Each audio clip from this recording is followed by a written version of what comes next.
Tātad labvakar. Prieks jūs redzēt slimības zālē. Šodien aprīlī tiekamies ar Lauru un Juri Kiršiem. Tātad mēs pauzes mazliet esam pamainījuši salīdzinot ar iepriekšējiem. Ja, šajā gadā sarunā.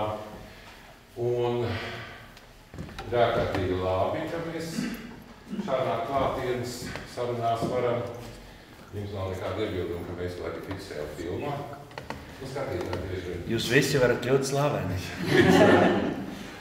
Un ir ārkārtīgi tādā tandēmā, jo, ja Juris ir no 1900, profesionāli no 90. gada Nacionālā teātrī, tad Laura mazliet vēlāk visu laiku ir aiz teātra. Tādā kompānijā. Bet tā darbības joma ir vērsta skatuves mākslā, skatuves visā šajā darbībā, visos priekos un bēdās. Un tas ir ārkārtīgi svarīgi. Un kad to arī šodien pajautāsim, kā nonāca līdz tam visam, kāpēc nonāca un ko tas Latvijas kultūrai dod. O, tas ir jautājums. Tas ir īstais jautājums. Jā, bet tā kā ir tikšanās, un mums ir arī kādi fragmenti, varbūt nav tik daudz reizi, jo daži no teātra viņi kādreiz ierakstīti ne tajā kvalitātē, no televīzijas neprasīja, jo Laura tur strādā, tā kā neprasīja nevienas fragments. Šādi tad vienmēr ir. Tad uzliksim lielāku fragmentu no vienas izrādes, kas man kāds gads apakaļ bija viena no mīļākām. Un Juris Kiršs, tajā reizē, Juris Kiršs ne, bet Lisners, kad redzēja, ka es atnācu trešo reizi, viņš teica, jā, tu esi galīgi, jo cits palicis. Jā, tā kā jūs varat pagriezties tā, lai jūs redzat.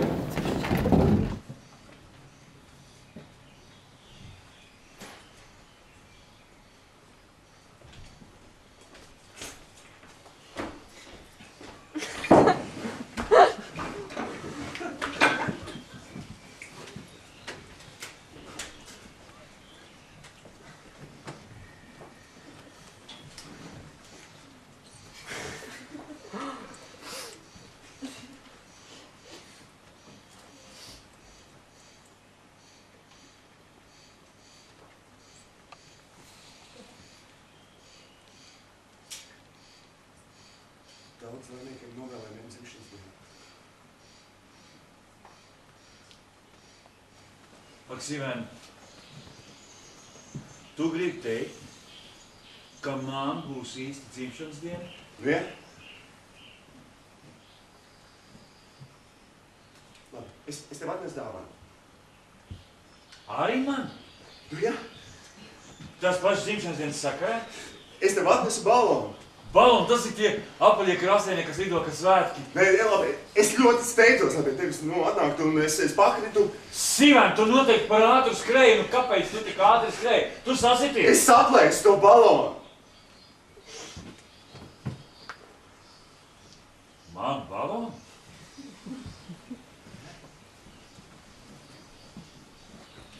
Man dzimšanas dienīgo balonu. Man dāvana.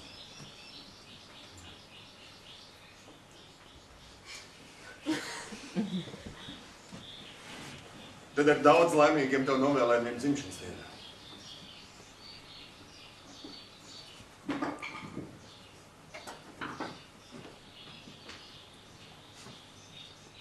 Tas ir balons? Tu domā gaisa baloni, ja? Jā. Nu ko, jauki? Tiešām. Paldies, jauki. Tikai, Sīvēn, tu nevarētu man atbildēt uz vienu jautājumu, bet tu negribi to var neatbildēt. Nē, Kādā krāsā viņš bija? Tad, es domāju, tad, kad bija balons. viņš bija zaļš. Tas man mīļākā krāsa. Un, ja tu vēl varētu pateikt, kāda izmēra viņš bija? Gan reiz tikpat liels nekais. Sīvēn izmērs ir mans mīļākais izmērs. Ierunīt, ka pārtraucu. Bet arī es reiz vēl gribētu tev novēlēt visu to labāko tavā dzimšanas dienā. Paldies, es jau saņēmu visu to labāko. Bet arī es tev atnesu dāvanu.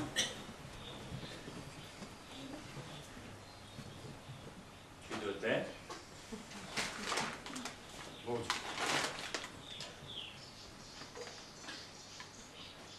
Te kādam nu pat vēl ir bijis medus? Jā, bet tur var glabāt visu kaut ko iekšā. Ļoti noderīga manta. Šitā gan. Es tur, piemēram, varētu glabāt savu balonu. Izelīt balonu, tu gan tur nevar glabāt. Balons jau ir tā lielā smukā bumba, kas lido pa gaisu. Tikai ne manējai.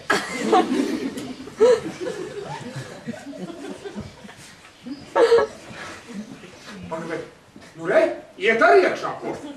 Un kas imponē, nāk arī ārā.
Arī apaļ jubileja, tā kā varam sveikt viņu ar aplausiem. Var arī ar dāvanām. Bet šeit bija jauki tas, ka man bija 50 gadu dzimšanas dienas, pirms 10 gadiem, man liekas. Ja pirms 20, ne, pirms 10. Pirms 10. Un man tuvojās tieši arī, man bija 50 gadu dzimšanas dienas. Un es tad teicu, ka es esmu 25 gadus teātrī, un man pašam 50 gadi, un beidzot es esmu sasniedzis, acīm redzot, vienu no saviem augstajiem punktiem, es spēlēju lomu ēzelis. Tas ir kaut kāds sasniegums jā, dzīvē. Nu jā, pilnīgi nesen vēl Ģirds Jakovļevs dabūja suņu lomu. Tās ir ļoti pagodinošas lietas, un tās nebūtu nav vienkāršas. Jā, un tāpēc, ka tas ir, jo tā bija ļoti savdabīga izrāde, man tiešām viņam kaut kas, viņa bija mazliet depresīva, bet viņa bija ārkārtīgi kaut kādā mērā. Regnārs, Jā. Bet tagad ir dzimšanas diena, vai Laura atceros kādas savas pirmās dzimšanas dienas, un kurā pusē tas bija? Manas personīgās? Protams, ka es atceros. Un kur tās bija dzīvi pirmās, ko atceras? Ko es pirmās atceros? Kurā vietā? Jēziņās, tagad jāsāk domāt. Man liekas, ka es pat nezinu, cik man bija gadu, bet pavisam maziņi es tik atceros torti, un kad dzimšanas diena bija. Tur varētu būt kāda, un tas bija Rīgā, pie fabrikas Laimes, bija mums dzīvoklis. Tajā rajonā tas bija. Tā ir pat Rīdziniec. Rīdziniec, jā. Pilnīgi Rīdziniec. Pilnīgs, jā. Un Juris? Es esmu no Pārdaugavas un viņa Centravičkai. Jā, un to savu dzimšanas dienas? Es atceros pirmo dzimšanas dienu, kad man uzdāvināja ļoti spilgts, bija maziņš ļoti, un tā laikā, padomu laikā, ar dāvanām bija diezgan tā grūti, tā teikt, veikalā pirka, ko varēja. Un man viens sabiedrībā zināms cilvēks, kas bija mans krustāvs, negribas tās teikt, bet viņš uzdāvināja salīmētu no biezāka papīra, salīmētas vairākas veclaicīgas mājiņas uztaisītas. Es saprotu, ka viņš to bija dabūjis no kinostudijas, no kaut kādas multfilmu, bet man kā puišelim tas bija, un tad es tur taisīju tramvajus un mašīnas braucu, tur bija vārtrūmīts, ārkārtīgi skaists dāvana. Tā ir viena no pirmajām, ko es atceros, jā. Tāda, un vēl es atceros, ka es pirmo dabūju bija kādreiz tādas mašīnītes, kuras varēja vadīt ar tādu vādu viņam bija. Un tad es tādu mašīnīti dabūju, tā bija augstākā laime. Un starp citu, to gan es atceros, man savukārt traktoru uzdāvināja. Es biju meitene, bet man traktoru uzdāvināja. Tas normāli, jā. Vai šiem gadiem neesi iemācījusies braukt ar traktoru? Vispār, viņš man to tās pārmetīs. Vispār es nemāku braukt laikam tikai ar Ikaru, ar lielu autobusu. Es esmu braukusi ar traktoru, es esmu braukusi ar motociklu, es esmu braukusi ar kāpurķēžu traktoru. Bet tiesība man... Kur kāpurķēžas vajadzēja? Kāpurķēžas bijis pa vasarām brauc uz laukiem. Un varbūt vecākās paudzes cilvēki atcerēsies padomju laikos, lopiem gatavoja skābarības bedrēs, brauca traktoru mīcīt, tātad zaļbarību. Un tur kaut kā neviens nekontrolēja, kurš tur iet un brauc ar to traktoru, kurš ne. Varbūt, ka tas traktoris bija kaut kur iemidzis pusdienu laiku, bet es tiku un es ļoti labi zinu, kā to darīt. Kā iemācījos? Es tiešām ar traktoru. Kā iemācījos? Man parādīja, kā to darīt. Tur ir viens pedālis, divi šitādi te kloķi, un tur nekāda liela māksla nav vajadzīga. Pie kam tas ir vieglāk, jo tos kloķis bija vieglāks, bija maza auga un man bija diezgan forši. Vispār viņai ir tāda kaitinoša īpašība, ka līdz ko viņai kaut ko ierāda, tā viņa to sāk darīt labāk par pašu ierādīt. Un kā tu sāki braukāt ar kādu transporta līdzekli? Man bija pirmais, man bija tāds saucamais latviski sakot samakats. Bet viņš bija piepūšamām rasnējām riepām, kad viņam pārplīs ar riepas, tas bija traģiski. Un tad es mācījos pamazām ar divriteni braukt. Un divritenis man bija tāds, kur atcerēties, bija tādi riteni, kuriem riepas nebija piepūšamas, bet vienkārši tāda gumija pāri. Un noskrūvēja, viņš bija sākumā 4 ritenis, noskrūvēja to. Un tikko es iemācījos jau turēt to stūri kaut kā šitā, tā viņam nolūza dakšu un man atkal bija vilšanās. Tā kā man dzīve ir traģiska vilšanās pārpildīta. Un tad es ar mopēdu braucu, un man bija sapnis, kaimiņu puikas ļāva ar savu mopēdu, tur pavizināties. Un tad man bija sapnis, ka es dabūšu mopēdu kādreiz dzīvē, kurš tā arī nepiepildījās. Bet tad man vecākais brālis jau skolas laiku, pirms skolas pat tas bija, vecākais brālis nopirka par 3 rubļiem Zasu laukā no sava drauga, kuram bija iesauka rūķīts, divriteni ar ļonaku. Viņam nebija priekšējā dubļu sarga, bet viss pārējais viņam bija ļoti skaists. Bija apskrambāts, jo viņam bija gādi apmēram 20 droši vien tajā brīdī, bet tas bija skaistākais ritenis pasaulē. Un kā viņš gāja, un brālis man palīdzēja viņu saķīlēt, un mums pat ir viena bilde, kur mēs ar Andru esam kopā uz viņu. Un viņam bija tāds bagažnieks, uz kuru viņš šausmīgi ārīt sēdēt. Ja viņš bija nevis tādām strīpelēm, bet viņš bija tā kā plāksne, kurā tāda cauruma iztaisīta. Un tas bija kolosālākais ritenis, kāds man dzīvē bijis. Un vecāki negribēja pirkt, jo bija dārgi tie riteni. 40 rubļus maksāja ļonaks. Un tad man bija vairāk reizes solīts, ka nopirks. Un tad kā jau padomju laiks atcerēties, veikalā ir, aizbrauc tur vairs nav. Mēs vienreiz izbraukājām ar ļonaku parādījušies bērnu pasaulē. Rezultātā mēs aizbraucām līdz Kaugurim, pa visiem veikaliem, un nekur viņu nebija. Un es braucu mājās un raudāju vilcienā.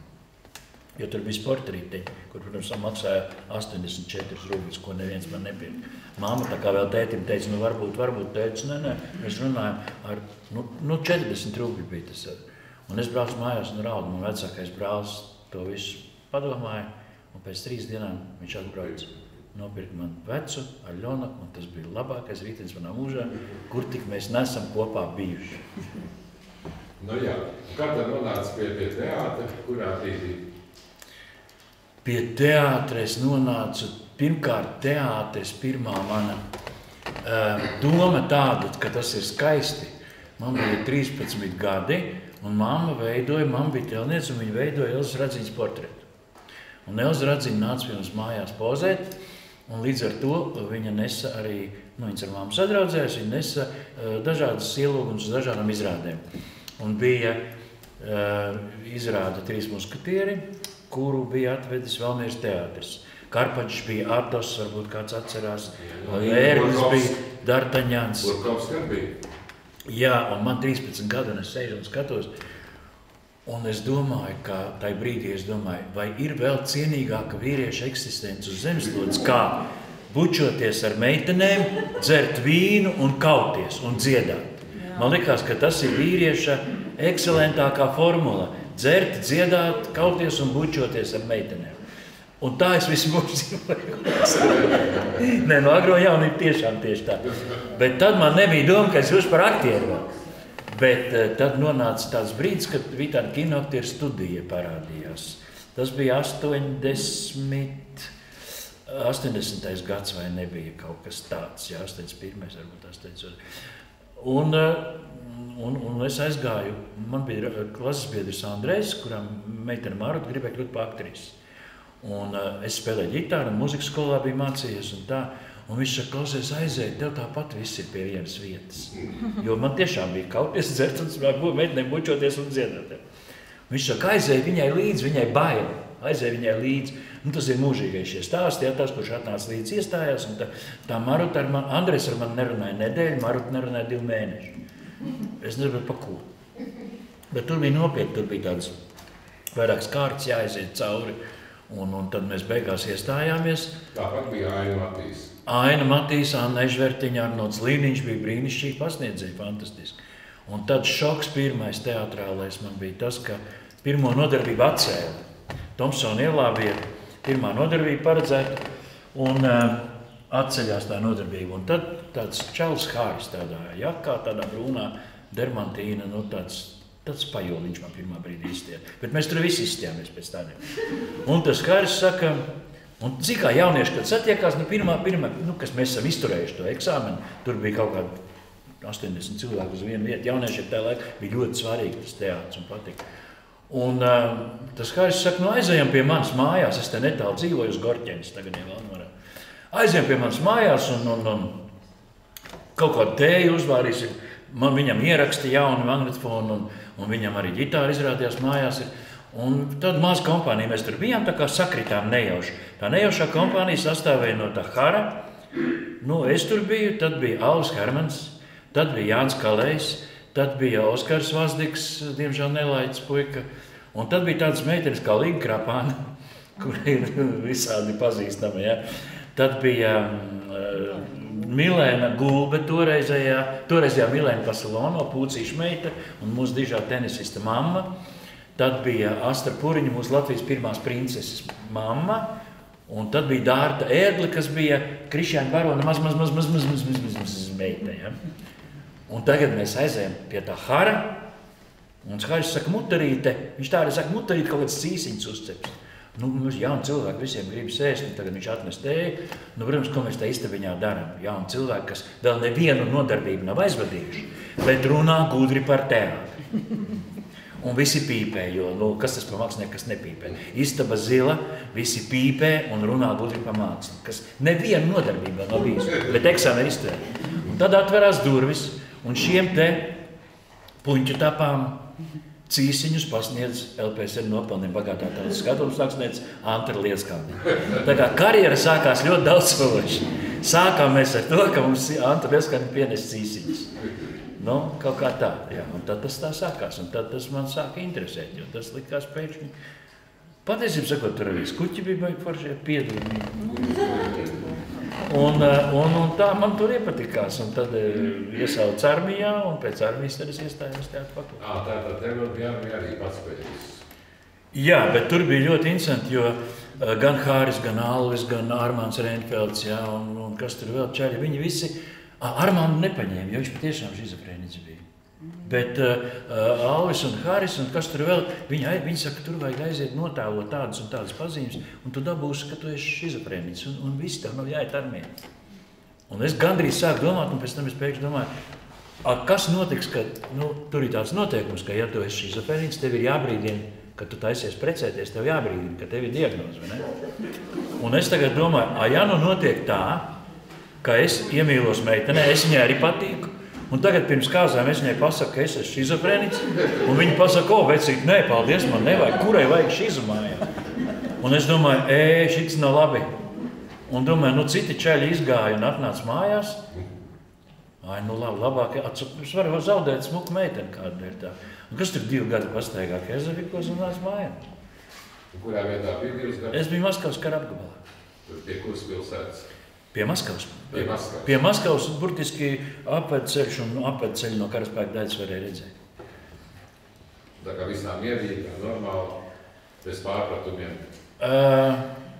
Armijā nemēdz būt mierīgi normāli, bet ir ļoti svarīgi, ka tu kaut ko proti. Un tā kā es pratu spēlēt ģitāru, tā kā man ir muzikāla izglītība uzreiz, kad tev pieņem, tur visu anketēšanu, ja? Pazīst notis. Tur orķestrī, katram karaspēka daļai mazs orķestrīts. Cilvēks 6-7, ka vajadzības gadījumā no rītiem, kad ir razvats saucamais, kur sadala, kas brauks šaut, kas brauks soļot, kas brauks ko darīt, pavada orķestris, kad visi soļo projām. Un tu pazīst notis, jo no orķestra parasti 2 vai 3 čaļi pazina notis. Bet tur bija ļoti izdevīgi būt, jo tad nav jāmizo kartupeļi un naktī nav jāstāv uz tumbačkas, ja tu esi muziķis. Un es pratu muziku, tātad es to daru, tas jau bija pluss. Es mācēju zīmēt, jo es kādreiz gribēju vispār lietas mākslas vidusskolā stāties pēc mūzikas skolas. Visu kaut ko gribēju. Un es iemācījos gleznot un zīmēt patiesībā ļoti nopietni. Un es varēju uzzīmēt čaļiem tetovējumus, ja vajag uz lapiņas, ko tu gribi lauvu uzzīmēt. Šeit tev cigarešu paciņu par to. Armijā cigarešu paciņu vārds. Ja? Un tad es mācēju rakstīt burtus smuki, ja? Tātad plakātus zīmēt. Un viss tas kopā veidoja tādu ļoti pozitīvu tēlu, ka visi man uzreiz gribēja būt draugi, un tad es arī tiku atvaļinājumā pateicoties šīm lietām, jo tad, kad es 2. gadā kļuvu par šī mazā orķestrīša vadītāju. Un mēs dabūjām Maskavas kara apgabalā. Parasti tas jau nav profesionāli orķestri, tas ir garnizona orķestrīts, kas savācās no pašiem zaldātiem. Mēs Maskavas kara apgabalā šo garnizonu mazo orķestrīšu konkursā, man vēl bildes, ko mēs Stankina, mēs dabūjām 2. vietu. Te bija cerējis, kā jūs aplaudēsiet. Jā. Es kūtu jau trompeti, es iemācījos visus. Ja tu muzikāls esi, tu saproti iemācīt. Un mēs dabījām 2. vietu, par ko pienāks atvaļinājums. Tad es zīmēju sienas avīzi, par kuru mēs dabījām mūsu garnizonā 1. vietu, par ko arī pienāks atvaļinājums. Un tad vēl bija kaut kas 3. vēl. Un tad man kāpēc nedeva to atvaļinājumu, jo man jāgaida pavēle, es nevaru braukt. Un tās pavēles nav. Tur nomainījās, kā saka, baķi tajā laikā, tie komandieri augstākie. Un kaut kas tur bija tie dokumenti kaut kā, un tad es aizgāju pie viens puisis, kas štābā. Es saku, klausies, tu paskaties, man kaut kā no atvaļinājums nav. Man aprīlī apziņoja, ka būs, ja? Aprīlī jau tas viss notika. Un man ir augusts jau nāk, man nav atvaļinājuma pavēles. Un viņš pēc tam atnāk, viņš ir aizgājis pie tāda daļas komandieri un teica, ka te uz hirša ir tāda reku, te vairāk dokumenti. Ja, un tas ir paskatījies un teica, kā? Tad viņš vēl ir šeit? Un tad es nākamā dienā pavēle un tad es laidu uz mājām, uz Rīgu. Un tur sākās vēl jautrāki pasākumi, par to varētu stāstīt daudz un virkni. Tūlīt Laura paprasīšu, bet ja tomēr pie vecākiem mamma bija, kāds varbūt nezinu, mamma bija tēlniece. Jā. Bija Mikāla. Jā, un dzēniece bija Guni. Guni, jā. Vai bija kāds nav tā kā... Jā. Un viņai bija arī pedagoģiska izglītība, bet viņa bērns pēra un rāva aiz matiem. Pareizi? Jā. Man šeit sākumā bija garāki mati un biezāki. Nē, skolnieks viņa nesita, viņa sita bērnus. Mēs bijām 4 bērni, viņa kā tu tiksi galā? 4 jūs bijāt? Jā. Es pie tiem esmu 2, mēs būtu bijuši 5, bet man viņa māsiņa nomira maziņa. Bet mēs bijām 4 bērni, 3 puikas, 1 meita. Un tā mūsu mamma visi ķēra aiz matiem un reizēm uzšāva arī. Nevar tikt galā ar tādiem cilvēkiem. Un viņa, iepriekšā mēs ir ļoti daudz vajā, mēs ir ļoti daudz ko izrunājam, tā kā jūs bija ātrāk, bet tomēr jāgādi. Tad saka, mūsu mamma ir saistībā bijis arī ar Smilģa muzeja tapšanu. Jā, māmas Smilģa muzeja, kad iekārtoja mamma nāca no Mākslas akadēmijas, laikam viņa bija, un viņa nāca palīdzēt iekārtot šo visu. Iekārtot? Jā, iekārtošanu, veidot tās vitrīnas, teiksim, kas kur atrodas un tam līdzīgi. Bet viņa nebija kādā kombinātā māksla vai kas nestrādāja? Nē, viņa tieši muzeja, jo tad viņa vēl kaut kādas muzejas ir palīdzējusi. Mākslas muzejā, jā. Un tur viņa arī iepazinās ar manu patēvu. Un viņa vēl, kur viņa vēl bija kaut kur? Mēs ar tev bijām vienā muzejā, kur cilvēki man ierauga. Un vai cik jauki, ka jūs atbraucat? Jūsu mamma taču šeit, kur tas bija? Tas bija Latvijā. Bet tad, kad mamma šeit strādāja, tad viņš šai mājai tāda atnāca. Nē, tad man liekas, es vēl nebiju vai es biju jau? Man ir stāsts. Man ar Smilģi ir attiecības. Reāli, var sakot, mans tēvs bija toreiz domāju, ka mans tēvs ir Harijs Kiršs, bet patiesībā mans tēvs ir manas mammas vīra brālis. Jaunākais. Tur ir traģēdija ģimenē, no manis to slēpa, es to uzzināju pirms pāris gadiem. Un tur ir bijusi liela traģēdija, jo es brīnījos, kāpēc mamma, bet stāsts ir par citu. Tas Harijs, kas ir man ierakstītais tēvs, bet kurš nav mans tēvs, viņš mīlēja, viņš bija literatūras kritiķis, diezgan zināms Latvijā, šauru reizi iedzēra, kā mēs visi, es vienīgais tāds galīgi.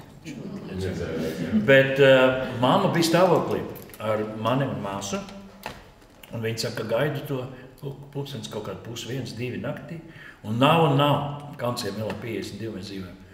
Un viņi saka, atvēlkās tas Haris ar Smilģi kopā abi. Un es esmu mammai vēdā.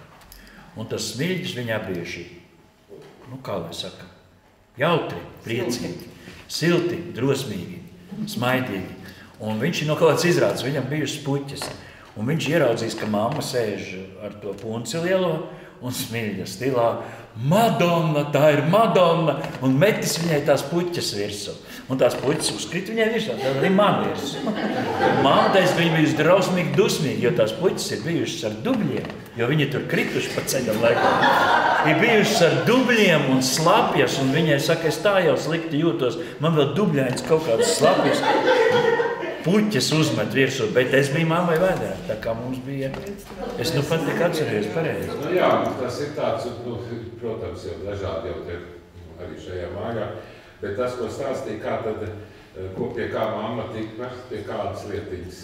Jā, mēs jau šodien apsolījām, mēs atdosim muzejam, un mammai glabājās, kas acīm redzot kaut kādu iemeslu, bet es negribu ticēt, ka viņa zaga. Nē. Cerams, ka ne.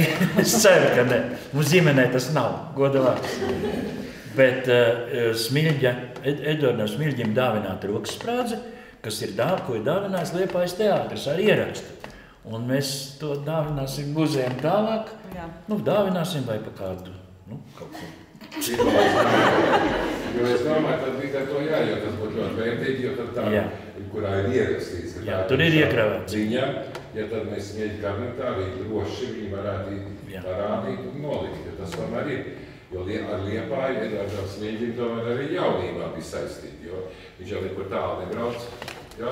Un tas bija Liepājā, viņš ir spēlējis tomēr arī. Un es pirmajās ekskursijās bērnībā un agrā jaunībā braucu ar mugursomu, vācu mugursomu brezenti, kas bija arī Smilģim piederējis. Arī? Jā. Bet tā vairs nav palikusi dzīve. Tā nav, tu žēl? Tā ir. Viņa aizgāja bojā traģiski, jo es viņā nesu kartupeļus. Es viņus aizmirsu. Un tad somā, brezents tomā, ja ilgi stāv kartupeļi, tad kartupeļi jau neizskatās labi vairs, bet arī tā soma vairs neizskatās. Tā viņi dabūja savu galu. Jā, tā kā tas ir tā. Redziet, kādiem sīkumiem tas tā ir salasās no kādām liecībām tam līdzīgi. Jā. Un kā tā Laura ir nonācis līdz teātrim negribēja jaunībā? Sīnas pastāst. Man jau tas stāst daudz. Nē, ir tā, ka gan mana mamma, gan visi mani radi ir spēlējuši teātri. Viņi nāk no ēgļu puses tur un tur Blaumeņa dzimteni, tur jau tas viss tā ļoti bija topā. Un, protams, kad es teātris un vispār mana mamma veda, es esmu sākus to foršo ceļu uz teātri, no Leļu teātra.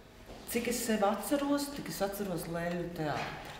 Un, man liekas, tā iešana uz teātri un tā mīlestība uz teātri tieši sāks no Leļu teātra, ko daudzi varbūt nesaprot. Jo tagad, ja tu bērni aizved 15 gadu vecumā uz teātri un saki mīli teātri, diez vai tā vienmēr tas sanāk. Bet es... Jā, mani bija tā, ka es skolā ļoti daudz iestudēju lugas, kurās vienmēr spēlēja galveno lomu. Tas tā kā skola. Cik negaidīts? Bet pati studēja vai kā cits? Nē, es pati iestudēju, jā, es tur dramatizēju grāmatiņas. Bet, protams, kā savādāk, jā. Un es zinu, ka es biju ļoti stingra, un tad nevienmēr tas kolektīvs pakļāvās. Kur skola? Man ir bijuši vairākas skolas, bet man bija tāda piektā internāta skola, kura bija ar mākslas un tēlotāju mākslas novirzījumu. Tāpat kā 3. mūzikas skola bija, tā mums bija tāda skola. Un tā man ir tāda vispār ļoti laba maizīti, ceļa maizīti iedevusi. Nu, tas tajā skolā. Tas bija pamatskolā, kad mēs vēl tādi maziņi vēl bijām. Vēlāk jau vidusskolā, tad jau vairs uz tādām lietām neviens nepavilkās. Kāpēc tu stāstīji man, ka tu negribēji, ka tu domāji par aktrises profesiju un bija izšķirošas? Jā! Kāpēc es nekļuvu par aktrisi?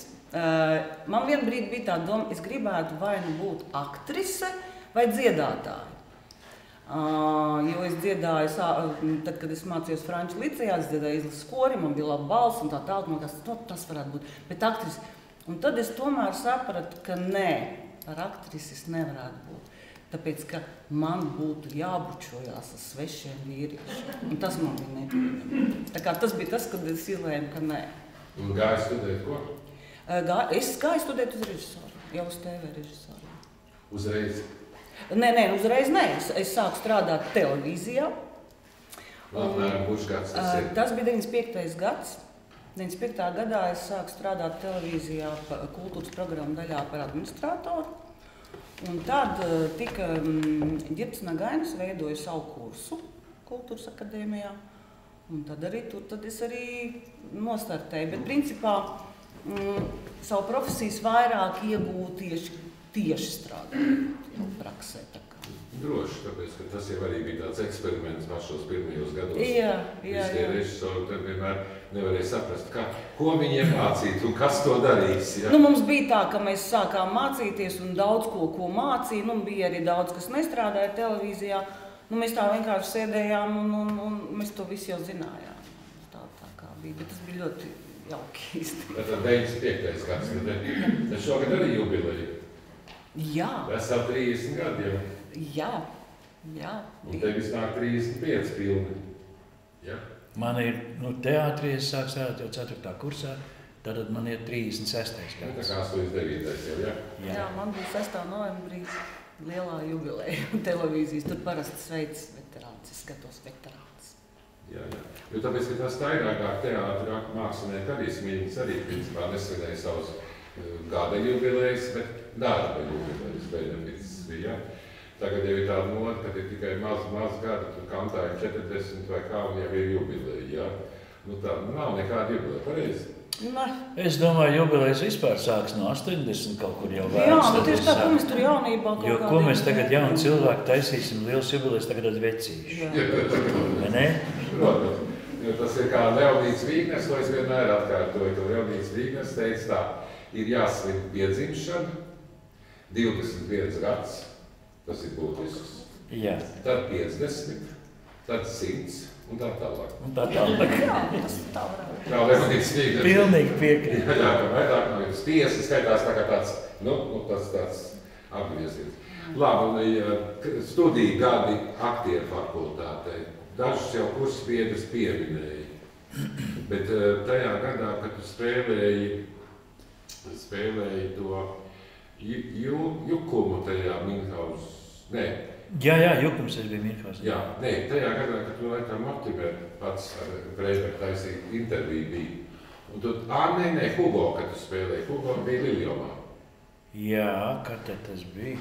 Un tas ir tā intervija bija, un tu teici, es viņu pateikšu, kurš gads, kad bija Liljoms 13. gadā, 12 gadus atpakaļ. Jā. Nu jā, tu teici, ka tev ir ārkārtīgi laime, ka tevs pedagogs ir bijis Edmunds Breibergs. Neapšaubām. Jā. Tā kā mēs arī pazīstam, pasakam no tiem pedagogiem, ar kuriem tu mācies, kāpēc tā ir Edmunds Breibergs? Es domāju, ka viņi pamatā ir 3. Ir Alfreds Janušāns neapšaubāmi, Edmunds un, protams, Kublīnskis Miks arī. Viņš mums arī kursā nāca un taisīja. Mēs taisījām pie Mika, mēs taisījām 3. vārdu. Un tad bija tā, ka kursabiedriem pašiem bija jādala lomas aizklāti, kurš būs kas, un tur galvenā loma vīrieši ir Pablo. Un viņš skaists it kā. Jā, un tur trāpījās. Un tie kursabiedri bija sarakstījuši, ka starp mani un ko vēl bija, bet nav svarīgi, es uzvarēju. Jā. Un tad, mēs, protams, fragmentus tikai taisījām. Un, jā, bet runa ir par ko? Tie vēl ir tie cilvēki, kas mācīja un kas paši veidoja teātri tādā visklasiskākajā, varbūt, teiksim, akadēmiskajā, bet vārds akadēmisks jau brīžam skan kā lama vārds, bet es tam nekā tādu neredzu. Šis mācību process virzījās uz pašu galveno jautājumu, kā vārdā tu vispār kāp uz skatuves. Kas tev ir tāds, ko tu gribi pateikt, un vai tu vispār kaut ko gribi, un vai tu vari pateikt? Man ļoti žēl, bet šī kritērija šodien ļoti daudz, kur nav, lai teikt, ļoti reti, kur viņš ir. Jāsaka, diemžēl. Tā bija, redz, ja toreiz mēs iestudējām lugas, un tā bija luga, un tā ir loma, ko mēs iestudējam, tad tagad ļoti bieži ir viens aktieris vienā lugā, labi, ja luga, labi, ja tas nav literārs darbs, kas ir uztaisīts par lugu, dramatizējums, ja? Ir tas, tur vajag vēl kaut ko, paņemsim tur vēl kaut ko, tur vēl tur, tad tu vienā izrādē spēlē 4-5 lomas, viņai nepatīk par to akadēmismu. Tu spēlē, protams, ka es viņu pazīstu, tāpēc jau viņi izgājā.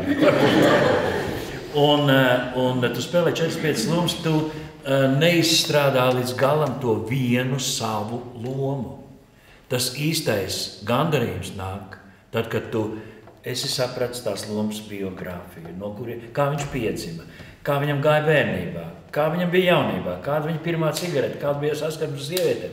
Un tad tu spēlē ar visu šo bāzi, ko šie cilvēki mācīja. Ar šo bāzi tu spēlē to vienu lomu. Un ir interesanti skatīties, pat ja tu nekā nedari, ja tu reaģē uz lietām tā, kā reaģēt šis cilvēks ar šo bagāžu. Tāds pieejas vairs nav. Praktiski nav pašlaik. Un Edmunds ir īpaši, varētu teikt, ka viņš atšķiras no abiem pieminētajiem, kā saka, ģēnijiem, ar ārkārtīgu smalkumu. Viņš tādus smalkumiņus un niansītus atrod. Vai viņš spēja novērot, vai viņš tev pasaka, reku, tu nejauši izdarīji tā, to paturi. Viņš to visu redzēja, jo māksla lielā mērā ir ieraudzīt. Ieraudzīt, nofiksēt, gan glezniecību, gan vispārēji. Tev vajag ieraudzīt to mirkli, tāpat arī mūzikā, tev vajag ieraudzīt, sajust. Un tad tā dziesma rodās forša, un ja tu vienkārši apsēdies, un es tagad rakstīšu dziesmu, un tu uzraksti dziesmu, un pēc nedēļas tev pašam ir vienaldzīga jau, ja? Tās ir tās lietas, kas mākslā būtu ļoti svarīgas. Ko pašlaik, diemžēl, man liekas, stipri ir teātris zaudējis. Ir tāda izrādes ir kļuvuši līdzīgs projektiem brīžam. Un otra lieta, kā es pieminēju, kas man satrauc, ir tas, ka mēs ņemam un dramatizējam kaut ko. Es saprotu, ka par dramatizējumu maksā naudu. Es to saprotu. Bet dramatizējums nav luga. Lugu raksta uz citiem principiem. Tur ir citi kanoni jāievēro, lai viņa izdotos un lai skatītājiem būtu viegli. Dramatizējot literatūru, arī saruna kļūst literatūra, nevis dialogs, kas, piemēram, dramaturgs uzrakstīs 4 dažādus tēlus ar 4 dažādiem runas veidiem, piemēram, ideālā variantā. Ja? Literatūrā rakstnieks raksta vienu savu domu, kā viņš to pieraksta. Un tad mēs nodramatizējam, un tur aktierim nav, piemēram, iedot tajā brīdī nekāda iespēja atšķirties no tevis vai tevis, jo mums visiem teksti ir gramatiski vienādi pareizi vai ļoti bieži ar citu arī nepareizi, ir jālabo. Es pastiprinātu to darīju, kādreiz pievērst tam uzmanību, jo es gribēju to basketbola leģendu uzrakstījām ar Valdi. Ja? Un es tur ļoti, ļoti par to domāju, pa visām šīm lietām. Ja? Un, ja tu dramatizē, es arī dramatizēju darbu, bet es kā aktieris sapratu, ka viņiem vajag dažādību iedot tām lomām. Bet, ja tu dramatizē grāmatu, kura nav paredzēta būt luga, tad viņā būs visi teksti vienā stilā rakstīti. Un arī tas, ka tur nesavalkās kopā. Nu, var sakot, par to es varētu runāt. Jums ir laiks līdz rītam. Nu jā, tā kā piemēram, man arī no vienas pats sākums, tad ir dažādas kāpīgi, kā tu teici, kur tev ir pirmā loma teātrī. Jo man visu laiku ķēniņš zāles figurē. Nē. Ne jau pats ķēniņš, bet ar loma. Es biju Jonatans ķēniņā zālē, bet tas jau bija šitas te Kroders. Jā. Bet pirmā loma teātrī man bija izrādē Skapēna blēdības. Un tas bija pie Imants Adermans taisīja šo izrādi. Un man būtu bijusi izrādē uz Akapulko kundzi kā studentam. Bet es joka pēc nokavēju, neierados uz pirmo mēģinājumu. Un mēs bijām ar Valdu Liebiņu paredzēti. Un Edmunds saka, saproti, man aktierim kaut kā jārēģē. Tu students vienkārši neatnāc uz mēģinājumu. Ja? Viņš saka, es ne, un tad paliek tas Valdis un viss. Ja? Bet pirmā tad bija, kur es biju pie Adermaņa, policists Skapēna blēdībās. Mans uzdevums bija par tādu laipu iziet no aizmugurējās kulises, iziet uz priekšu un iepūst taurē. Un Armands Renfelds pateica izklīst, un tad mēs nogājām no skatuves. Un es atceros, ka bija šausmīgi atbildības sajūta. Lai gan es kabatā biju spēlējis jau, bet nācu jau no teātrī. Un es atceros, ka es sāku iet, un tad es atceros, kā pa miglu, kā iepūtēju taurē. Armands pateica to izklīst un nogāja no skatuves. Un tad mums nākamais uzgājiens, 3 cēlieni. Pēc 3 stundām mums bija nākamais uzgājiens finālā, kur mēs abi divi uz nestuvēm ar lielām kapucēm nesam Skapēnu uz skatuves virsū. Uz skatuves bija tāda ostmalā notiek darbība, tā kā tādi pāļi. Un es eju aizmugurē, un man tās kapuci priekšā, un vēl tās nestuves, ja? Un te gulēja vai Jānis Reinis vai Maisaks Egots. Un mēs nesam, un mums teiks, ka mēs ejam tādiem smagiem soļiem. Un Armands redz tos pāļus, bet es viņus neredzu. Un vienā jaukā brīdī mēs kaut kā pa citu ceļu aizgājām. Un, kad es aizķēros aiz tā pāļa, Armands rauj tās nestuves uz priekšu, rezultātā mēs abi nožāvāmies. Skapēns izkrīt ārā, visiem ir tajā brīdī jāraud, visi pagriezās draudzīgi ar muguru pēc skatītājiem un zviedz kā putināt. Mēs arī to darījām, jo mēs bijām kapucēs un nevarējām neko, mūs nevarēja redzēt un nezinu viens, kas tie tādi ir. Bet tā mēs sasmieginājām to visu publiku, bet jā, tā bija pirmā izrāde, kas piedalījās. Nu jā, tā kā tas ir vēsturē jāieraksta, lai pareizi būtu kronoloģija, kas ir, jā, viņai nosaukuma bija loma, jā. Skapēna blēdības, loma bija policists. Policists, jā. Jā, ar lielo burtu. Tā bija policists pirmais un policists otrais. Policists pirmais un policists otrais, tieši tā. Jā, nu jā, bet viena no tādām spiltām sākumā, protams, ir Dartaņjans, jā, kas nav ierakstīts, ja diemžēl. Bet tev ir Joska. Atceries Joska? Dartaņjans ir ierakstīts. Dartaņjans ir ierakstīts. Jā? Jā. Televīzija ierakstīja, jā. Labi. Es jums varu iedot pa blatu. Joska bija, sākumā man ļoti patiks Rudienas Silmačos, jo es biju tautā. Pirmās izrādes. Un tad bija, tā bija Jaunšāna izrāde. Jaunšāna izdevums, kas ilga laikam 4 stundas tā izrāde, ilga apmēram. Mazliet mazāk. 3,5 bija stabili. Un tad bija tāda interesanta lieta, ka mēs mājas kūri sākumā nodziedam. Izrādes laikā mēs pārģērbāmies ar Andi Kvēpu aizbraucām uz Mēbeļnām, nopirkām skapi. Aizvedām skapu uz Iepniekalnu, uzvedām augšā, kur viņš dzīvoja. Pēc tam atbraucām atpakaļ uz teātri un iegājām vēl dušā nomazgāties, jo mēs bijām nesuši nosvīduši. Pārģērbamies un gaidījām nākamo uznācienu. Mēs neko nenokavējām. Jo, man liekas, ka Pirtiņas aina vien bija 40 minūtes. Jā. Tā kā tur varēja paspēt daudz ko izdarīt. Bet pēc tam es kļuvu Joska pie Edmunda Freiberga. Jā. Un tagad paskatīsies fragmenti, jā, maziņo. Tas bija fantastiski. Ar Edmundu strādāt. Ļoti 2 mazi fragmenti. Sag nein. Ich bin dein. Ich bin dein. Sarah! Mein Leben, mana Bukit. Josef, vai tu par mani arī iedomā? Es par tevi vien domāju vienmēr, un tu? Josef, tu tak zini. Mein Großmutter, mein Süßes, gib noch ein Kuss. Kuss mir.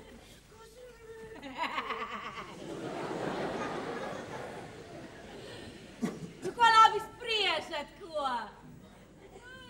Es tikai prasu. Atnes klēpes.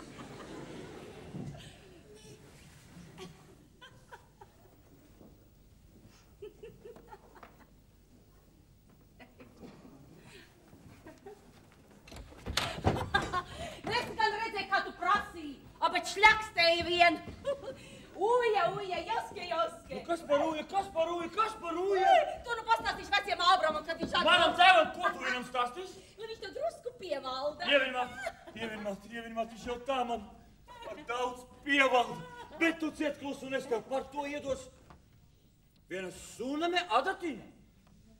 Ak, tad tev tā klusa ciešana gan ir ko vērts. Nu, labi, ka zinu. Bez došanas cauri netiksi. Aizbāzīsi man muti ar vienu smuku bastaini. Tu man prasīji? Ja žīt sadat soli baļķi jāprasa, tu dosi man to bastaini. Man tagad tad lakate nav. Stāv melots. Tu dosi man to batistu lakatiņu. Man meitenam vajag. Labi, tu esi iedos, bet Nu, tad tu manam tēvam stāstīsi, ka es ar to fraileni nimaz nerunā. es tad redzēju, kā jūs bārāties. Tikai gādā lakatiņu. Man tagad šeit. Ja šeit, ne šeit.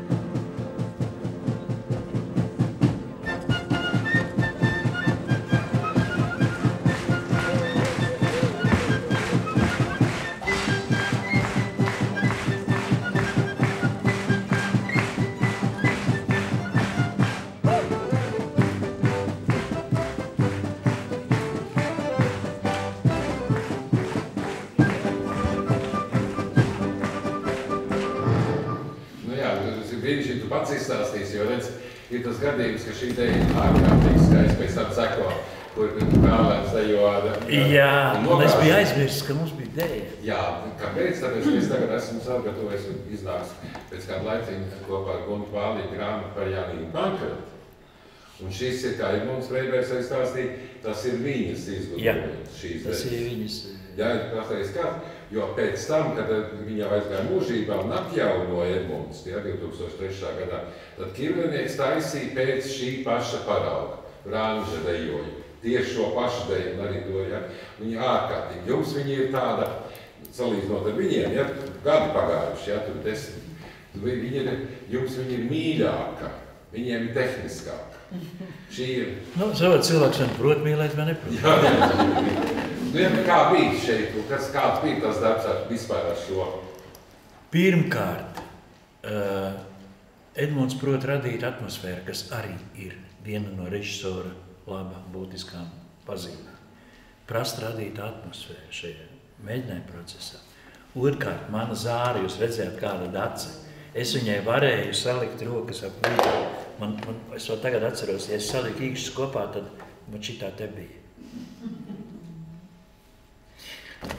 Es pilnīgi mīlēju viņu tajā brīdī. Ja?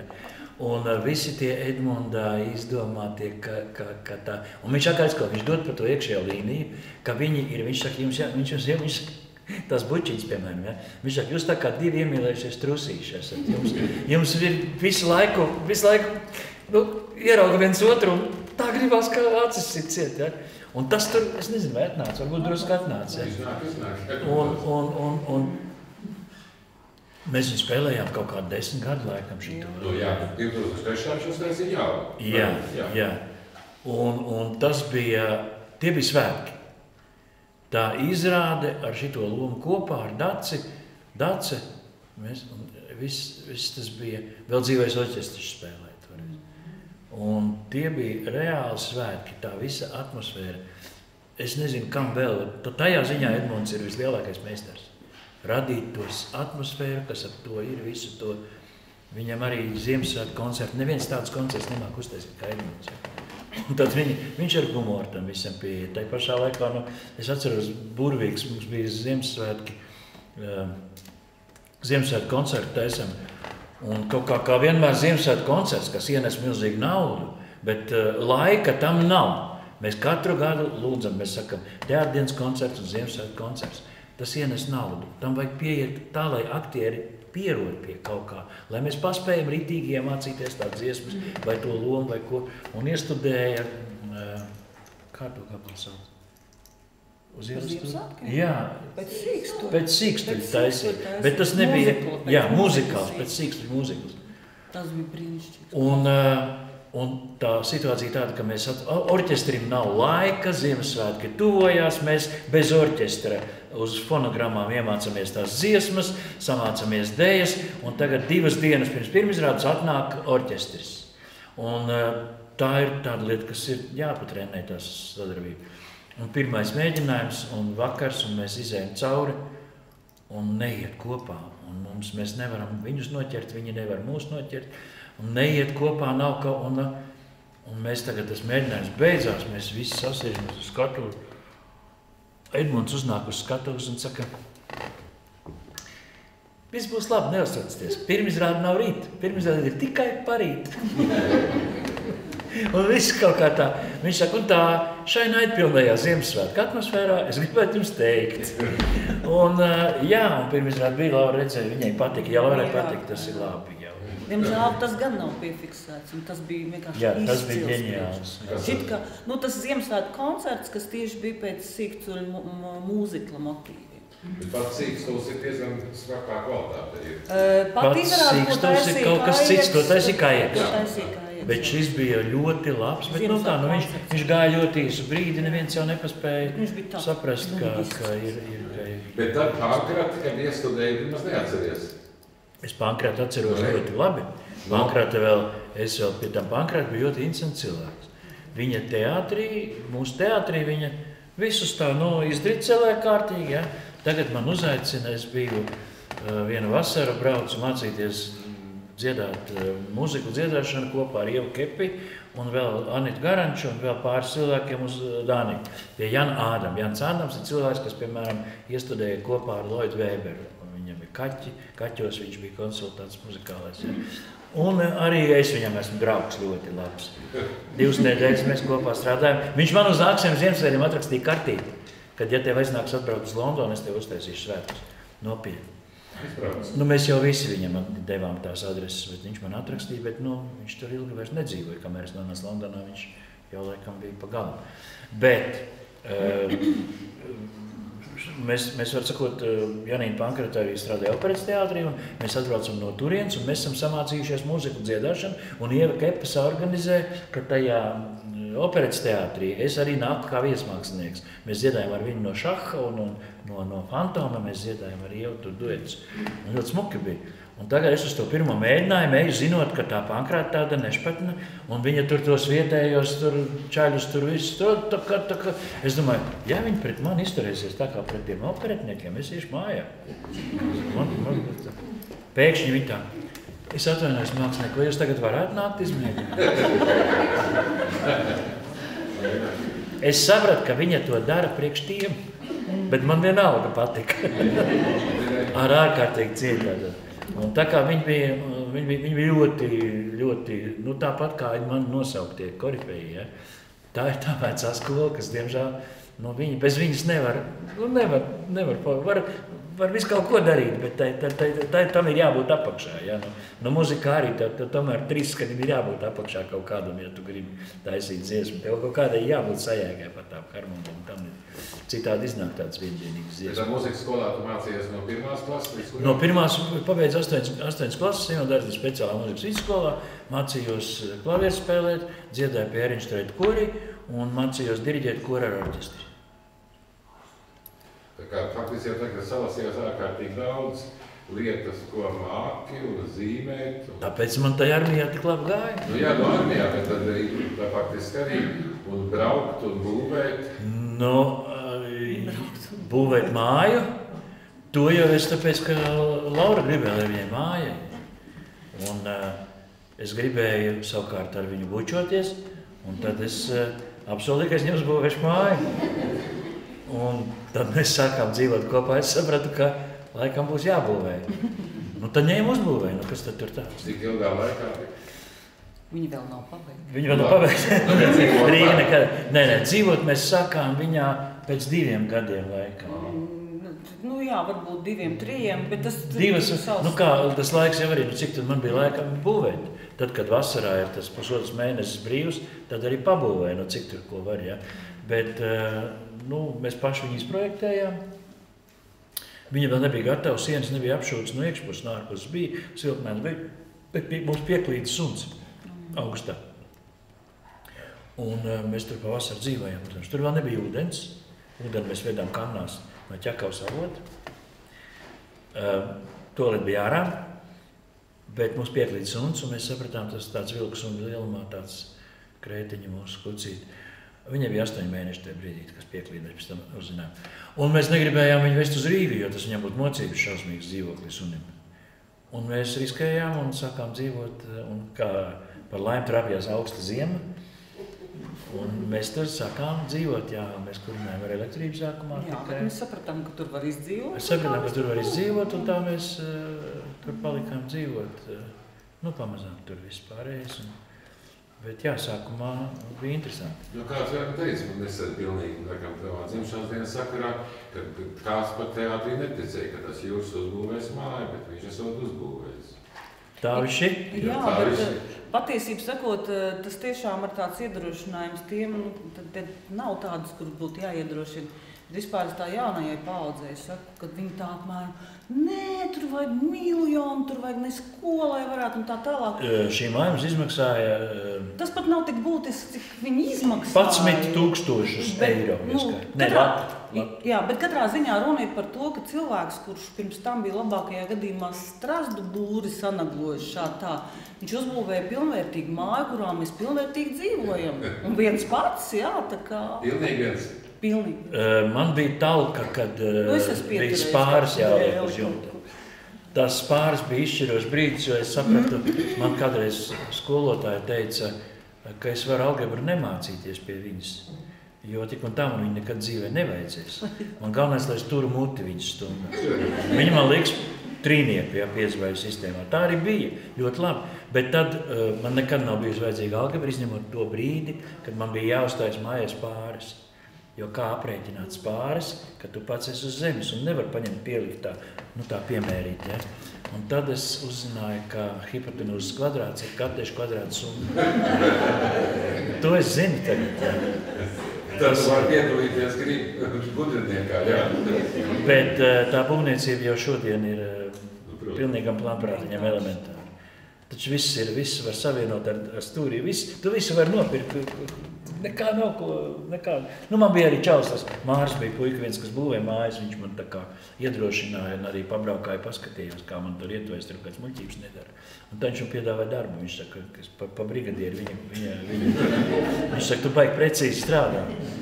Saka, es bailēm precīzi, nedod Dievs kaut ko. Jā, un Laura, kā tu nonāc darbā līdz tam, jo šobrīd tavs darbs televīzijā ir kāds? Nu, šobrīd es strādāju pie vairākiem projektiem. Viens no viņiem ir erudīta spēle Vips. Tu esi režisors. Tas tev jāsaka. Režisors. Nu, bet to taču neviens nezina. Bet viņi ļoti pareizi pateica, es visur režisors. Es dzīvoju ar režisoru. Iedomājieties, kāda ir aktieru dzīve. Nē, un tad es rakstu, jā, es daru tādu svētu darbu, manuprāt, kā ierakstu izrādes, lai viņas paliktu mums vēsturē. Nav viņu daudz, bet, nu, tik, cik ir. Tik. Nu, šobrīd jau pēdējos gadus tomēr vairāk ir. Nu, salīdzinoši, jā, man ir ļoti žēl to. Jā, pateicoties Tetereo fondam, kas ir uzņēmies šo mecenātu misiju, un viņi dod naudiņu, jo valsts, teiksim, tad mēs nerakstītu vispār izrādes, jā. Jo tāds posms mums jau dzīvē ir bijis, ir 10 gadu posms, manuprāt, līdz 2008. Gadam vai kaut kur apmēram to gadu, kad netika ierakstīta neviena izrāde. Un pateicoties kolēģei Dacei Kalniņai, kuru es šodien šeit satiku, kura uz savu iniciatīvu gāja uz teātriem un ar vienu kameru fiksēja šīs izrādes, lai kaut kas paliktu vispār. 10 gadu posms vispār vēsturē no vizuālā, no video ir izkrits. Nu, lūk, un tā kā es šobrīd strādāju pie tādiem izrāžu ieraksti, Vips, nu, tagad tūlīt būs dziesmu svētki, nu, tādus kā lai saka, kad nāk kaut kā, bet tas ir tāds pamatiņš. Bet, protams, ka es pirms tam esmu strādājis pie videofilmām, kas ir pasakaini interesants darbs. Un ar Juri mēs iepazināmies tieši strādājot pie videofilmas. Bija tāda videofilma Emīls Dārziņš, Harijs Petrovskis režisors, un bija viena aina, ko filmēja Arkādija parkā, kur it kā Bobkovics diriģēja orķestri, un toreiz bija no Liepājas simfoniskais orķestris bija atbraucis, un Juris spēlēja Bobkovics, un viņš tur tā kā diriģēja. Man ļoti, un mēs piedalījāmies tie, kas bijām televīzijas darbinieki, toreiz es vēl biju tikai administratori, mēs piedalījāmies masu skatos. Un mums tur ārkārtīgi skaisti sakostimēja, sagrimmēja, mēs bijām visi tādi 19. gadsimta sākuma, 20. gadsimta sākuma dāmas, bija ļoti forši. Un tur es ieraudzīju, es kā normāla latviešu sieviete, patika man viņš jau no 80, kurā tur gada no mikrofona aptāja laika, ja? bet ieraudzījis viņu pirmo reizi dzīvajā tur. Un man vispār likās, ka viņš tāds huļigāns baigais tāds. Varbūt. Un kaut kā es tā domāju, un tad, kad viņš izstāstīja anekdoti par to, kā viņš teica, ka tas esot tā bijis dzīvē, kā tika iestudēts Romeo un Džulieta, kurā attiecīgi, man liekas, ja nemaldos, Pāvils ir spēlējis to Romeo, un kas viņam tur kāja gadījies, un kas bija režisors Romeo un Džulietai? Smīļs, jā. Un vienmēr cekot, Pāvils, ka viņš nevar spēlēt. Un Smilģis ar eksemplāru esot, un tu man parādi to vietu, kur rakstīts, ka Romeo nebija klips. Tā. Tad, kad viņš izstāstīja šo anekdotu, tad likās, nē, viņš ir baigi introģents. Gudrais. Kas man tur tāds? Man savukārt bija tā, ka iedomāties ir ūdens, lapas dzeltē, un es ieraugu šo meiteni skaistā kostīmā ar cepurīti. Viņai dzeltens kostīms, un viņi sagrimēt, un es ieraugu, un pirmā doma, ka jā, ir tādas sievietes, ko es nekad nedabūšu. Viņas ir pārāk skaistas. Un tad es sapratu, ka jābūvē māja. Tas tāds īsais. Nē, bija traki, jo es zvanīju viņai uz televīziju, viņa nenāca, viņu nesauca, jo viņai nebija laika. Pēc tam es uzzināju, ka viņi vienkārši ignorēja, tāpēc, ka viņai eksāmeni. Jā, es stājos akadēmijā, man bija tik daudz eksāmenu, man bija tik daudz, kas jāmāk, man nebija laika ar to nodarboties. Viņai eksāmeni bija svarīgāki. Jā, tas bija. Man tā nekad nebūtu. Vēl kāda interesanta lieta ir tā, ka katrs ienāk, vienmēr tā vapas, ka ienāk jaunais aktieris vai jaunais televīzijas darbinieks. Kādas tev bija tās pirmās? Tur dažas personības par pieminēju, bet Laurai, pēc tam arī jūs. Jā, pats tā tūlīt ātri atcerēšos. Principā es sāku tātad kā kultūras programma redakcijā, un tad man Daina Dumpe uzaicināja savā redakcijā. Un Daina Dumpe ir vienkārši fantastisks cilvēks. Viņa vienmēr ir jaunajiem cilvēkiem devusi iespēju. Viņa ir izlolojusi daudzus fantastiskus režisors, tādus kā Armands Virbuls un diemžēl Inta Gorodets, kas tādi jau vairs nav, ar vienā sakot, daudziem viņa devusi iespēju. Protams, es biju starp tiem, un tas pats sākums bija tāds, ka pamazām mani pieņēma, lai es sāku taustīties tajā režijas lauciņā, Mārīta Balodi. Ja? Mums ar Mārītu Balodi ir tapuši ļoti daudz skaisti cikli, Spēlmaņa cilts un skatu bija tādi cikli, kuros es kā režisors jau tiku piesaistīti. Ja? Tā kā tā profesija lielā mērā, tas ir vēl pirms akadēmijas. Viņa sāk apbružāties jau tur strādājot televīzijā. Televīzijā es nokļuvu pa blatu, pilnīgi godīgi var pateikt, jo es biju maz bērniņu mājās un mana civilvīra sieva bija Ija Krauliņa, kur ir uzrakstījusi par baltu vēsturu grāmatu. Bite. Viņa laikam kā Bite, ja? Bet principā viņai tātad divi tie meitas uzvārdi bija Bite. Tā kā tur es un man ļoti, ļoti iepatikās, jo te es sapratu, te ir tas, kas man toreiz skolā patika. Ar vienā sakot, trāpīja īstajā vietā, īstajā laikā, tāda veiksme. Es varētu teikt, ka veiksme. Un pamazām tā mana profesija vienmēr saistās ar milzīgu atbildību, jo vienmēr ir bail, tev ir jāstrādā ar cilvēkiem, tev ir jābūt pārliecinātam, ka tas rezultāts būs. Es tieši par režisoru, ja? Tu nedrīkst būt viegliprātīgs. Protams, daudz tagad es brīnos, ka tā paņem, dara, būs, nebūs. Es kaut kā tā nevaru, jo tas pirmais, vislielākais darbiņš, kuris jau kā otrais režisors startēja un kuris ir visu samontētību, liktiem līdumnieki, tā bija tāda komūna 8 gadu garumā, garās vasaras. Tā bija tāda milzīga pieredze un tas tā pakāpeniski notika. Tas viss notiek pakāpeniski. Galvenais, ja tu gribi un ja tu vēlies, tad arī... Jā, šajos projektos ir ļoti daudz arī aktieru, skatos mācīt. Jā, tieši. Un Juris arī projektos ir filmējusi? Mūsu projektos mazāk. Mēs kaut kā, cilvēkam Džīnē nebija tik. Ne?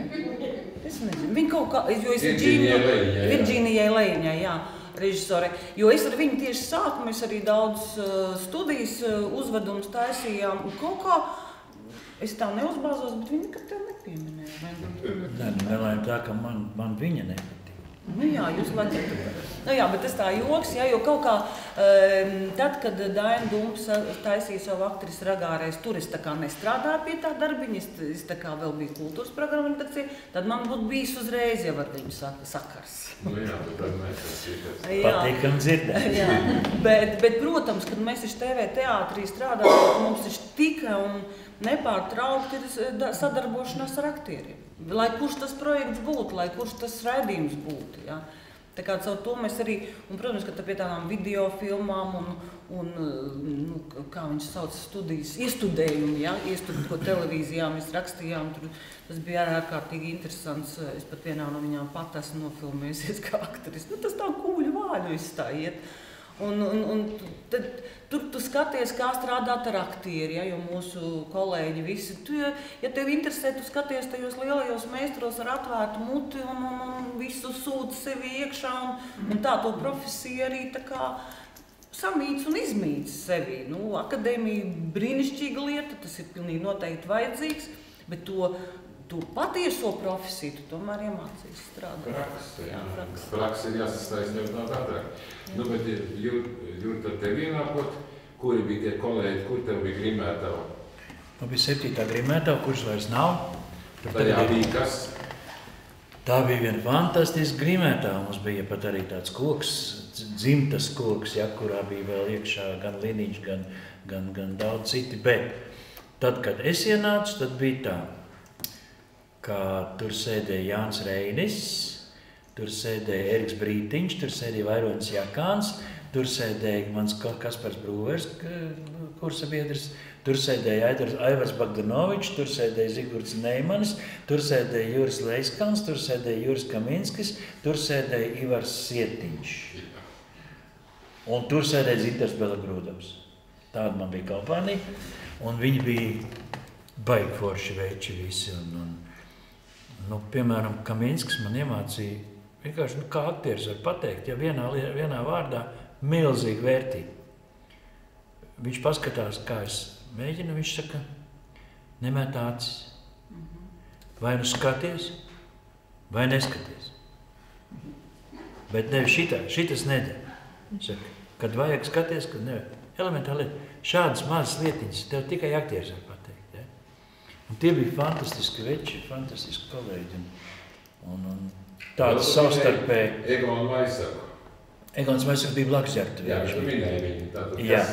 Kas bija tas, mēs tā esam piemirsuši veselu virkni. Jā, Enriko Pulkstenis un tur. Bet... Jā, bet viņš kā kolēģis bija fantastisks. Viņš vienmēr bija jautrs. Tā var vientuļai sievietei arī, jā.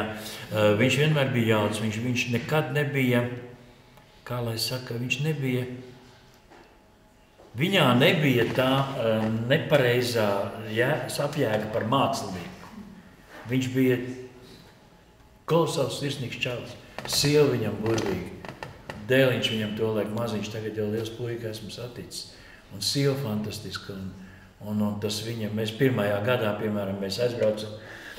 Es jau dabūju agrāk no Kanādas braukt apakaļ, jo Janšans pateica, ka neviens nedrīkst, 90. gads, neviens nedrīkst nebūt. Man bija mērnieku laikos jāpastāv ar raķeti tur, tajā Brīvības alaukstā izrādē. Un tad jāskrien peldēties ar tiem visiem jampampiņiem. Un beigās raķeti. Jā. Un dēļ tā man bija jāpārpērk cita biļete, man bija jālido no Kanādas atpakaļ agrāk. Jonšans atteicās kādu palaist.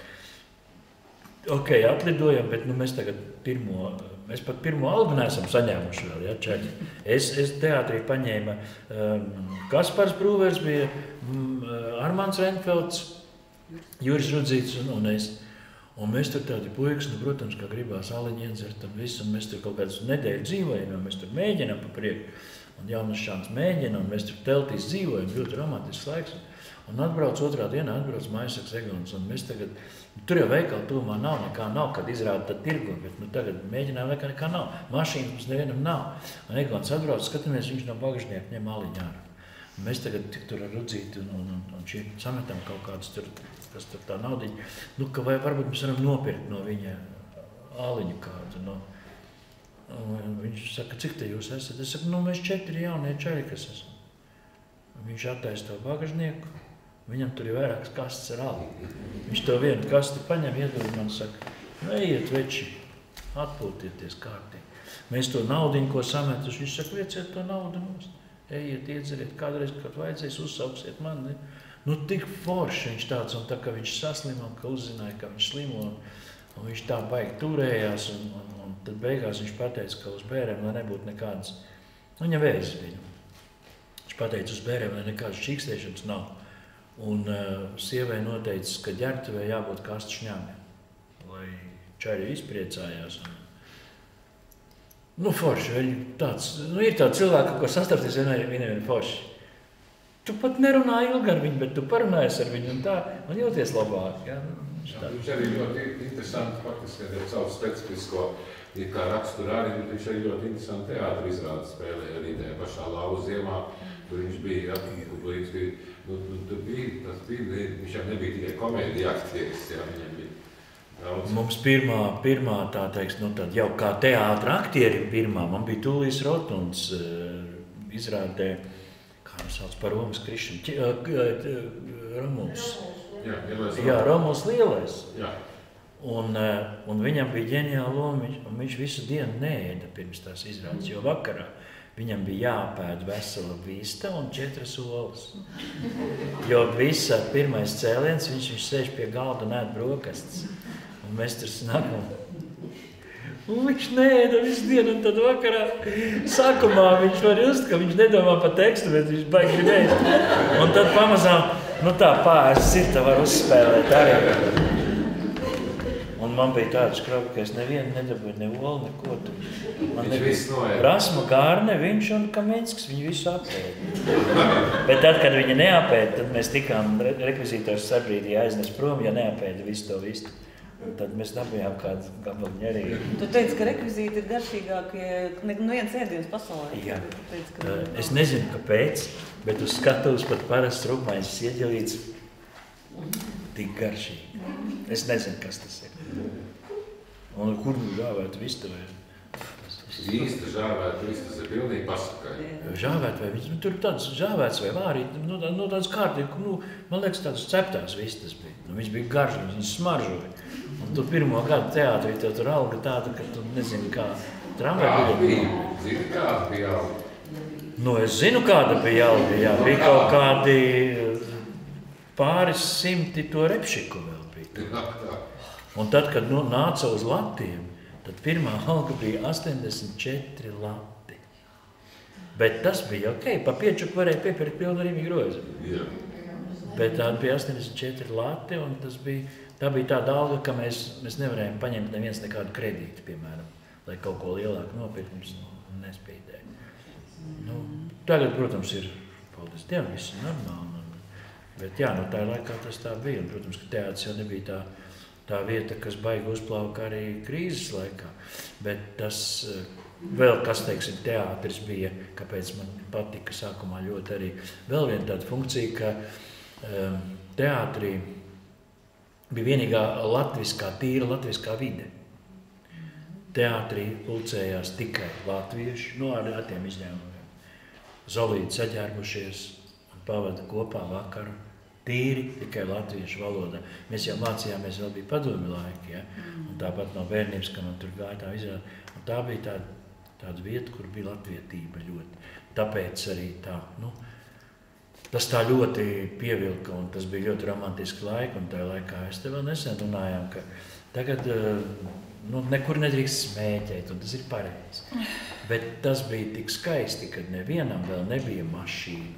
Mašīnas bija, pāris aktieriem bija mašīnas, ja, no vecajiem aktieriem. Un pēc izrādes bufeti strādāja. Pēc izrādes neviens negāja mājās. Visi gāja iedzert uz bufetu konjaciņu, uzpīpēt un parunāt par izrādi. Un tas bija radošs process. Un pirmo reizi 88. gadā es Londonā, mēs bijām studenti apmaiņā, un es ieraugu, pabeidzās izrādi Ķiršu dārzs, un mēs satiekamies ar aktrisi galveno, kura ir steidzīga, jo viņa grib noģērbties un braukt mājās. Un tas teātris pēc tās izrādes bija tukšs, un es domāju, nožēlojami, kā viņi šeit dzīvo. Un tagad tā ir pie mums. Bet tā bohēma jau bija ne tikai teātrī, viņa bija arī televīzijā. Mēs cik reizes mēs gan arī nosvilinājām to Novaku televīziju, arī bija visur. Tad būtu ātrāk jāmās. Savādāk tik daudz gadus sūdomā. Bet tur bija arī tieši tas pats, visas labākās idejas, viss notika kafejnīcā.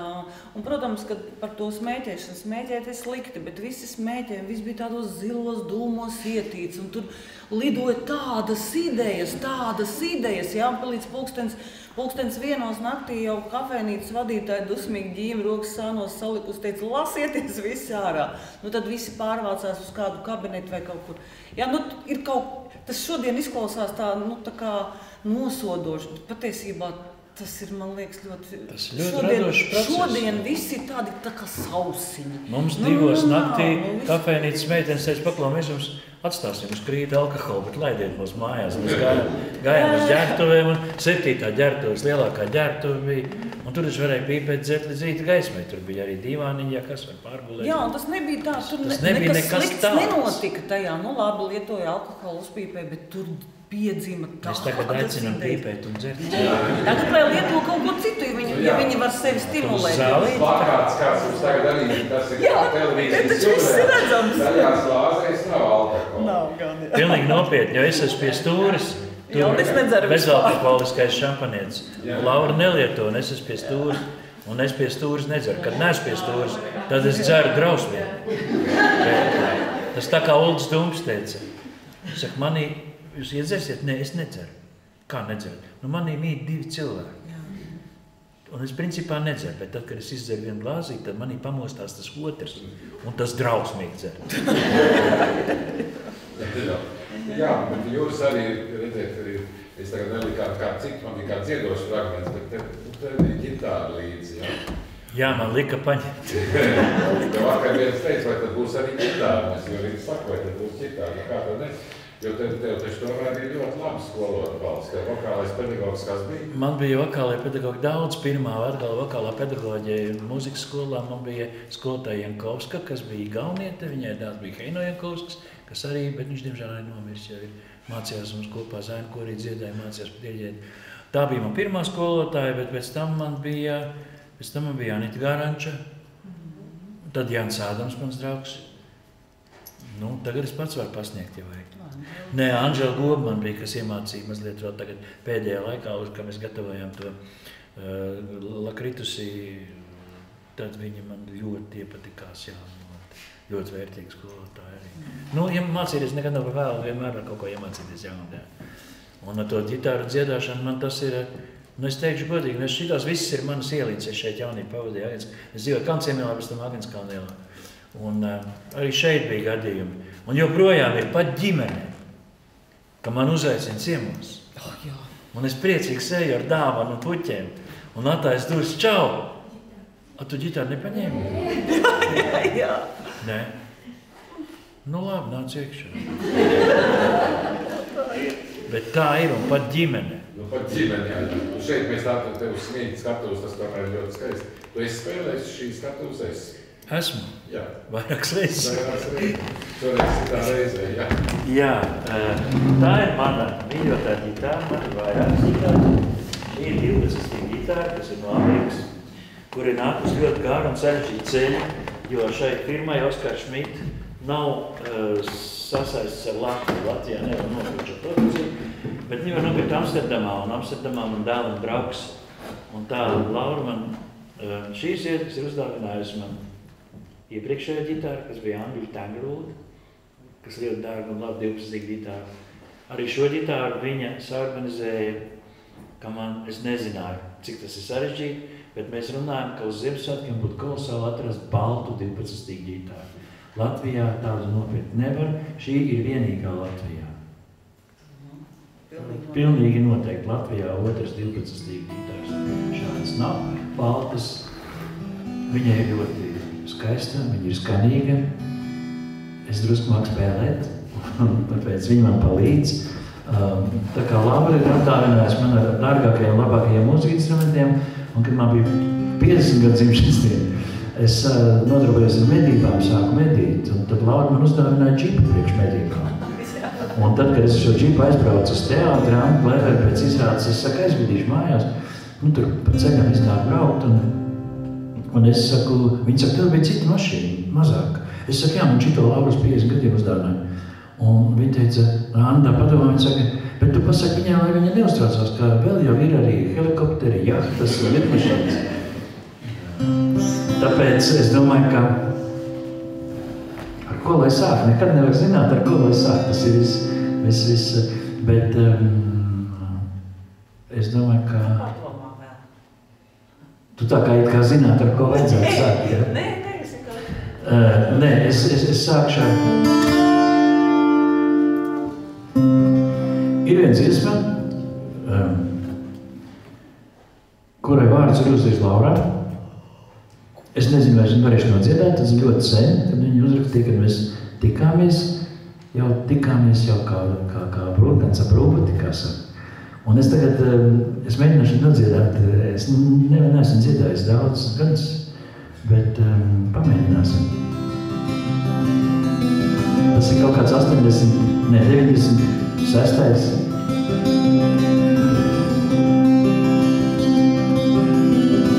Es gribu būt ar tevi kopā, un katras lietas glāzes glāsts. Šai neprātīgā lielas lietu ir mums kā nolēmtības lāsts. Es gribu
Jā, bet, nu jā,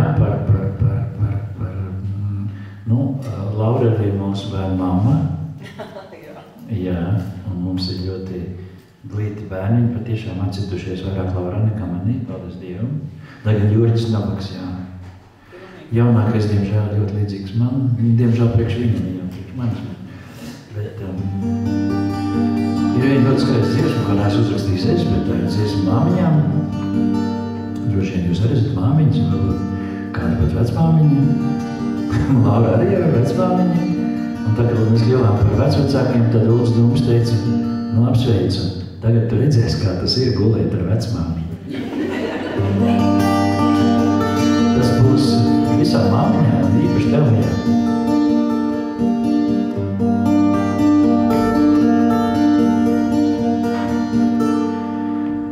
Divas skudras uz krustcelēm satikās, un abas par dzīvi runājās, pūkstēja abām šeit stāstā sirsnīs, bet man blakus ir mana māmiņa.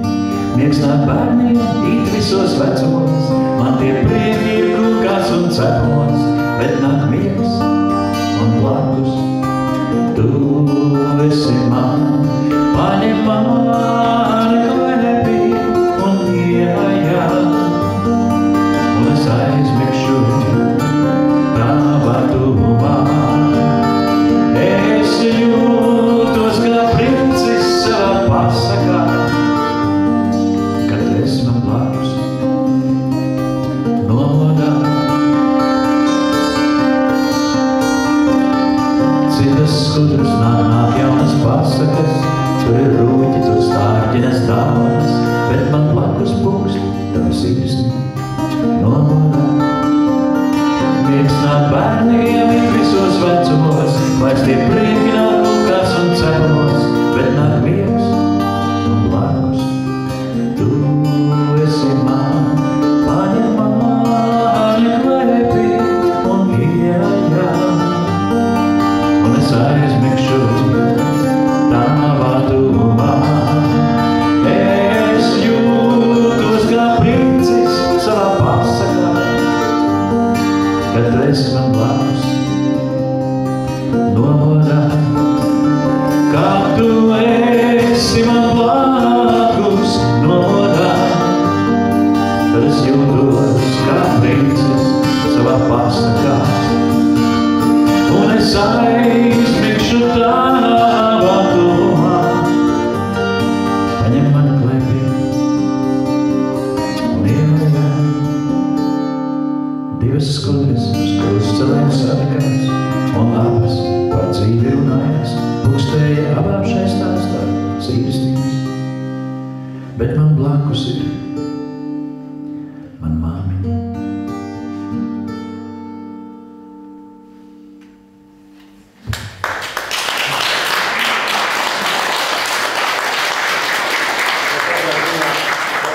Šodien mīlnais koncerts nav vajadzīgs.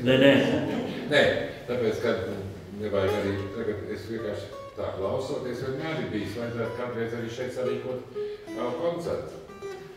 Baigi dārgais. Es saprotu, bet Svīļu muzejs arī nav nekāds nabagais.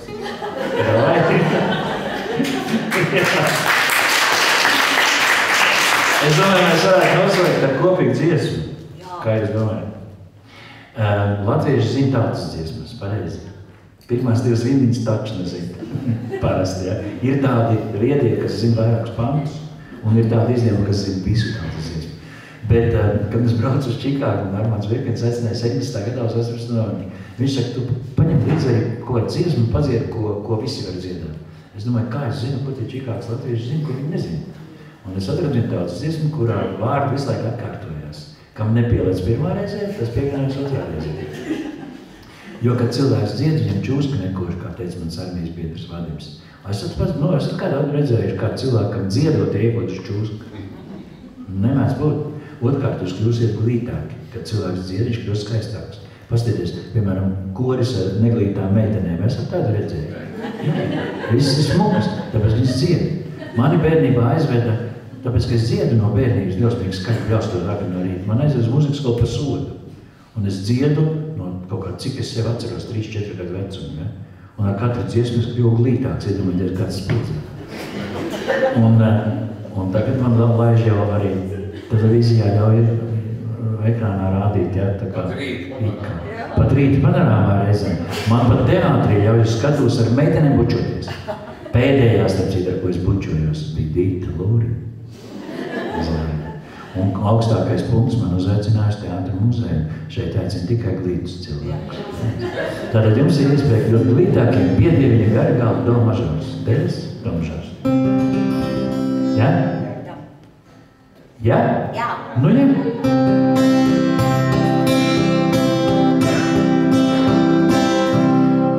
Piedieviņa Garigaldi,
daudz labāk nekā atnāca.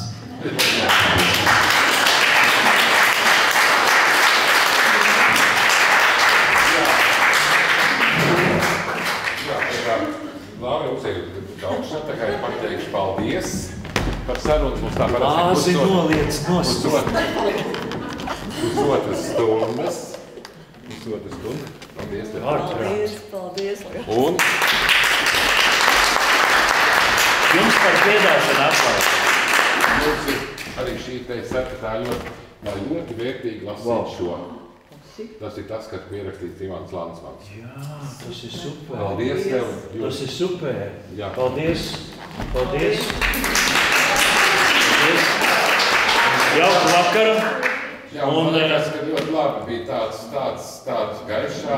gaišā, ļoti labā optimismu dara. Jā.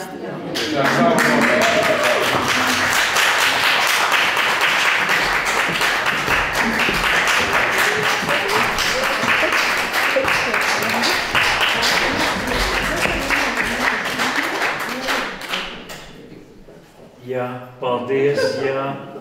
Super, paldies. Paldies. Nu, priecīgi mācas dienu, priecīgs Līgo, priecīgs Ziemassvētks un laimīgi jauno 2026.